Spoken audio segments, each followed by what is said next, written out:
Hello, Sandberg Algebra students. This lesson is on factoring out the greatest common factor. This is one of the most important factoring methods that you guys will need to know as you proceed through the chapter. So it basically sets a good foundation on the beginning of this unit if you know how to factor out the greatest common factor. So greatest common factor, you have to basically look at each term. Okay, we can factor out greatest common factors in terms of numbers and variables.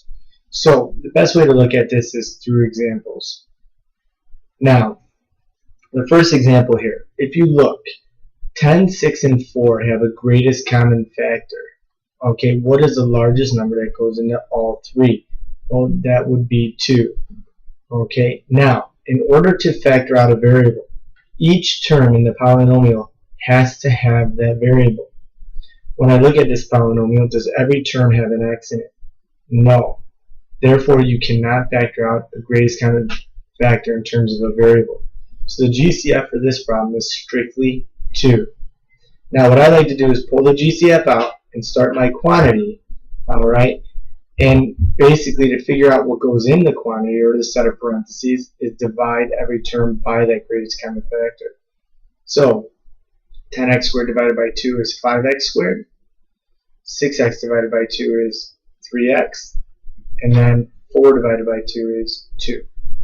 And this is what it looks like to factor out the greatest common factor. One thing you guys have to keep in mind is when you go to factor out when you do factor out the greatest common factor, you have to write it as a product of the GCF and this remaining polynomial. Okay, you cannot just say the GCF is 2 and done. You cannot just write the remaining polynomial.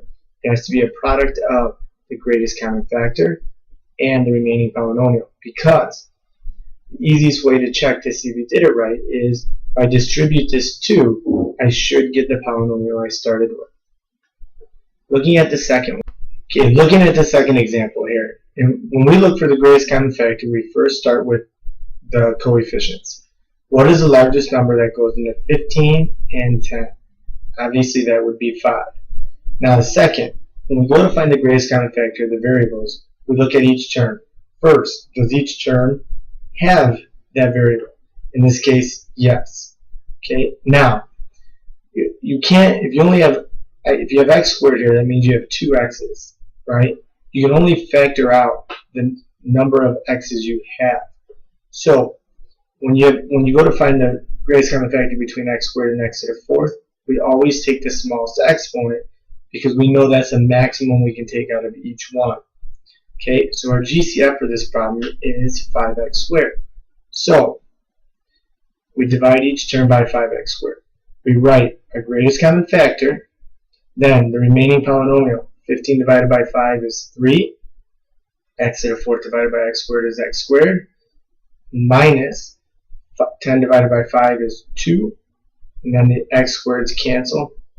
And this is what it looks like after we factor out the greatest common factor. Remember, your final answer should be written as a product of your greatest common factor and the remaining polynomial. Number 3, in this one, we go to find the greatest common factor. 25, 15, and 30. The largest number that goes into all of those is 5. Now for the variables, do all 3 terms have the same variable?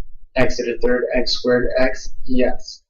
What is it? If I look at the exponents, x to the 3rd, x squared, and this is just x, meaning x to the 1st, means the maximum number of x's I can pull out of all the terms is 1. So 5x is our greatest common factor. So we write that down. Now, we divide each of these by 5x. Then, to figure out the remaining polynomial, we simplify. 25 divided by 5 is 5. X to the 3rd divided by x is x squared, Then 15 divided by 5 is 3. X squared divided by x is x. And then minus 6. And you are completed. This is written as a product of your greatest common factor and the remaining polynomial. Now, the last one. Okay, we have negative 12, negative 16, and 20. Now, because its leading coefficient is negative, we want to factor out a negative. Now 12, 16, and 20, the largest number that goes into all three terms is 4. When we look at the variables, we start with the x's. Does every term have an x? Yes, therefore we can factor out the smallest exponent. So x to the fourth, x to the third, and x squared. We can factor out x squared. Then I have y to the third, y squared, and y. Maximum number of y's I can factor out is 1. So our GCF is negative 4x squared y.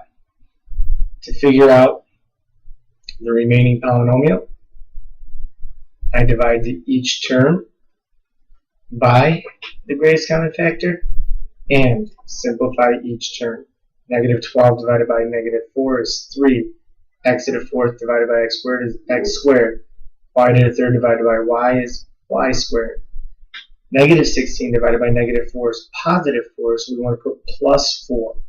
X to the third divided by x squared is x. So x to the third divided by x squared is x. Y squared divided by y is y. And then 20 divided by negative 4 is negative 5, so we subtract 5. X squareds eliminate, y's eliminate, and now this is what it looks like after we factor out the greatest common factor. Again, it's a product of your final answer is a product of your greatest common factor and the remaining polynomial.